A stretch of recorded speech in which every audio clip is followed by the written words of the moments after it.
One of the key qualities of flowing is to act without thinking. But when water comes across a boulder, it doesn't stop to think, which way should I go to get around this boulder? It just acts based on the sides of the channel within which it is flowing down, and also based on the other particles of water around it. It just finds the quickest way around that boulder if there is indeed a pathway to flow down. In the same way, pouring water from a bucket or from a tap into a glass or into a teapot, water doesn't think about which way, how to fill the shape of that teapot or that glass. It just flows into it. And that is actually the quality I'd suggest working towards when learning the movements of the dance of Shiva. And actually I'd suggest not limiting the idea of flowing just to dance of Shiva, but you can use dance of Shiva as a way to practice flowing. The first step is to learn the positions and the movements as we have done. And what those are like are actually, so as I said earlier, water flows down a stream bed. The sides and the bottom of the stream bed guide it, gravity pulls it. When you learn the positions and the movements, what you are in fact learning is a set of limits. So you learn the positions, those are a set of limits. You learn the movements, those are a set of limits. And the idea of flowing, of eventually working towards flowing, is to learn those limits well enough that you don't have to think about them in order to do the positions or do the movements. Instead, you can do them without thinking. It's pretty easy to learn, say, the forward movement and do it as we have done. So say from position 1, 2, 3, 4, 1. It's very easy to do that without thinking. But the real challenge is to learn to do it in any context without thinking. So for example, later on we'll be doing movements with two arms, where both arms are moving, and both arms can be doing the same movement or both arms can be doing different movements.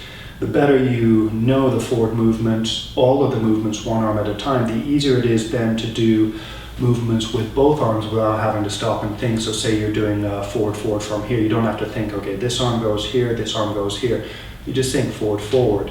Or if you're doing a forward change forward. So say this movement, this arm is doing a change forward, this arm is doing a forward. You don't have to think about, this arm does a forward, that goes there, this arm does a change forward, that goes there. You just do it, forward, change forward, or forward, change back, forward, back. So when you know the movements without thinking in any conceivable situation, it makes it that much easier to flow or to do those movements in combination with other movements. It also makes it easier when you're working on sequences of movements. So we might do a sequence, say, first movement is forward, but then the next movement is forward, change forward. But then the next movement after that is forward, change back, and then forward, back. So not only does this idea of flowing work in combination, but also in sequences across time. But the more you practice learning movements and then flowing, then learning new movements and then flowing, the easier it is to flow at the very end. So instead of waiting till you've learned all the movements and then practicing flowing, why not practice flowing now? And in this video I'll go over flowing one arm at a time. And by the way, you can try following along with me if you like, but my idea in what I'm trying to give you is ideas on how you can practice without the video, without watching me. Maybe you could plug it into an iPod, but the idea is to do this yourself, set your own limits, practice moving randomly between positions within a set limit, set of guidelines, and then changing those guidelines once you are comfortable moving within them. And what helps when you're flowing is to start with a narrow set of limits, and then gradually work at widening those set of limits. So as you get better at flowing within a narrow set of limits, widen it. It's like learning to drive a car. You drive in a car park first, no traffic at all. Then you'll go on a road where there's little or no traffic. You learn how to drive there comfortably. Then you eventually work your way towards driving on a highway when there are lots of other cars, and gradually increase your speed. So the same sort of idea here.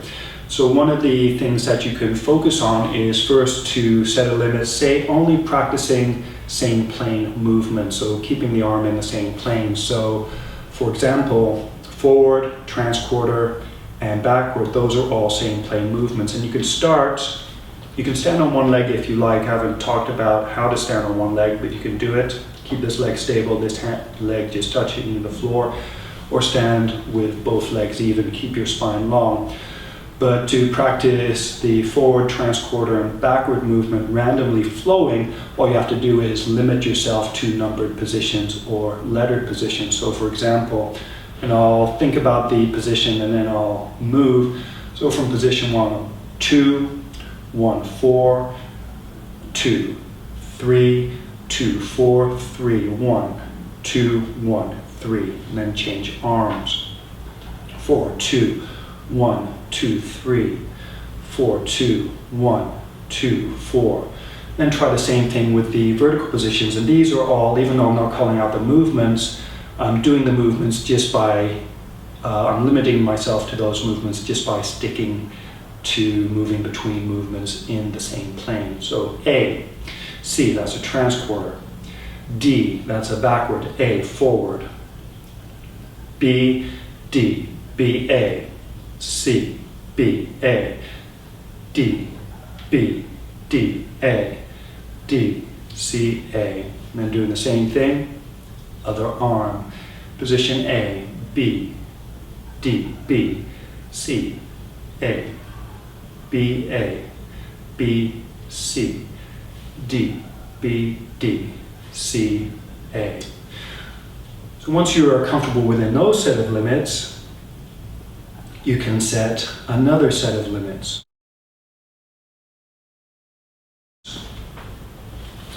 So forward, backward, change forward, or change backward, any of those movements. And you can do the same movement a couple of times, 1, 2, 3, 4 times or more, and then change movements, or only do one movement, a movement once before changing. Both options are fine.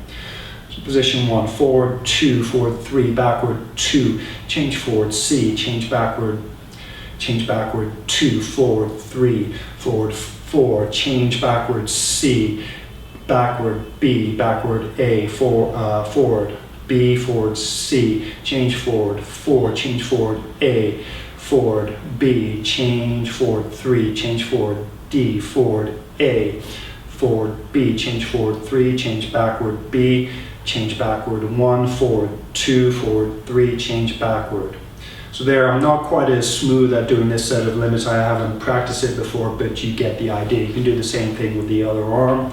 Change forward, B, change forward, 3, change forward, D, backward, C, backward, B, change forward, 3, change backward, B, change backward, 1, backward, 4, backward, 3, change backward, B, change backward, 1, forward, 2, change forward, C, change forward, 4, just like that. Another set of limits that you could work within. So at the very beginning, we only stuck to movements where the arms work in the same plane. You could also limit yourself to just change plane movements. So that means every time you move, the hand changes plane. So that would be the change forward, change backward, change, and change transquarter. But again, here I would suggest calling out the names as opposed to the movements. But if you want to call out the movements, that's fine. So what I'm doing is I'm thinking of a movement at a position at random and then just moving to it.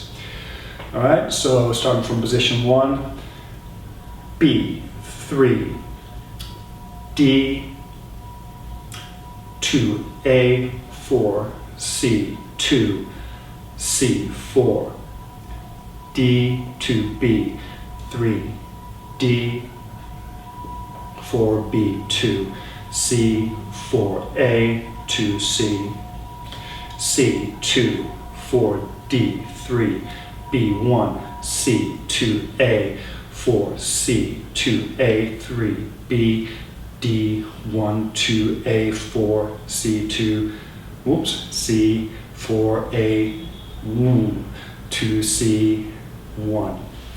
So that even if you made a few mistakes there, oh well, if you can spot them, that's good. And then just try to get as smooth as possible so you're flowing.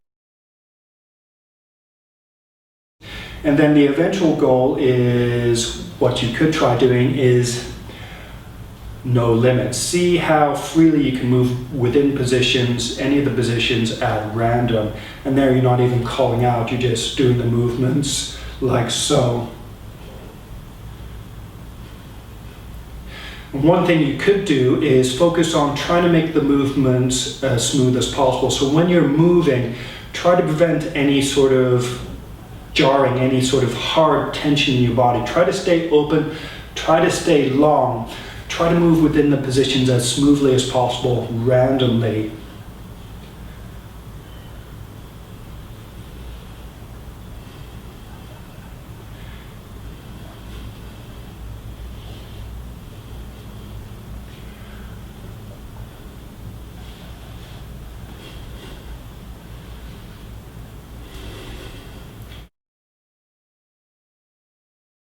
If you wanted to, and this could be an extra test, call out the positions as you go into them, not before you go into them.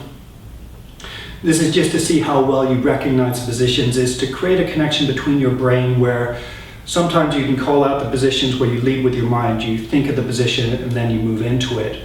But the other way of programming the brain is to work the other way. So do the position and then say the name of the position so that you create another link within your mind, within your consciousness. So not only can you go from the position in your mind to position in your body, but you also go from the position that your body is in and read that in your mind. C, 4, A, 2, 3, D, 1, 2, C, 4, A, 2, B, 3, D, 1, 2, C, 4, A, C, 2, B, 3, 1. I'm quite surprised I can do that. 1, 2, C, 4, A, 2, D, 2, C, 4, A, B, 3, D, 1, 2, B, 3, D, 1, 2, 4. Just something like that. And there, that last set, my movements were a little bit jerky. I noticed I was doing the movements with a jarring, so it's creating a little bit of excessive tension. So when you're doing that, once you've gotten used to moving, then say in the positions, again, see if you can do both, but do it without the jarring. See if you can make the movements smoother. 2, C, 4, A, 2, D, 3, B, 1. So that it requires more awareness on your part, more concentration, but also the more you relax, instead of saying, I gotta get this right, you just sort of open your awareness and you just let yourself do the movements. If you make a mistake, you don't worry about it. You just continue practicing. And the idea that you have is doing the movements smoothly while still calling out the numbers. And if you have trouble, if you find that you're doing the same patterns, if you can't flow freely, like it feels like you're doing the same patterns over and over again, then again, go back to limiting yourself. Stick to only doing the number positions, then stick to only doing the letter positions, then stick to only change plane moves. Another option, only stick to the acyclic movements, i.e. the transquarter, the change, and the change transquarter. But the idea of limiting yourself is to practice within those set of limits and then expand those limits so that you can be like water and flow freely within them. Thank you very much. Namaste. One final note, you'll notice that I'm dressed slightly different from this video as opposed to my other videos. And one of the reasons I wanted to do this is the other videos, when I'm focusing on teaching the positions, is a bit more rigid, a bit more regimented. Oh yeah, he's only wearing his shorts and no shirt. How rigid is that? But the idea is to focus on actually learning to break things down, to focus on doing that movement, on learning it, on building it, taking the information and building it within your consciousness, or patterning your brain, if you like, building the pattern into your brain. But now with flowing, the idea is to be a bit more casual. This is like when you're starting to graduate from driving on the car park to actually taking the car or motorbike onto the streets. Ideally, you might be a little bit tense, but the idea is to eventually relax enough and to actually enjoy driving, or to actually enjoy what you're doing. And that's the idea here with flowing, is to let go of, oh, I got to do it right, and let yourself do it right.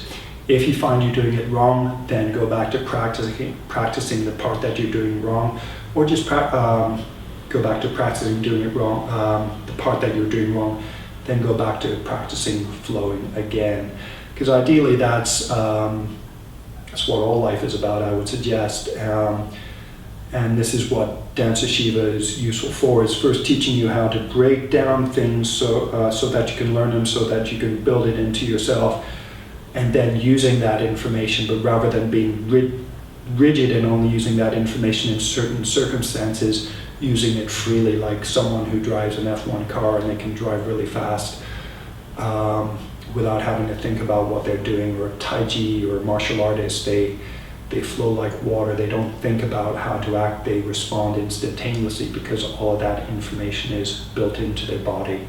They don't have to think, they act based on what they have practiced and what they already know.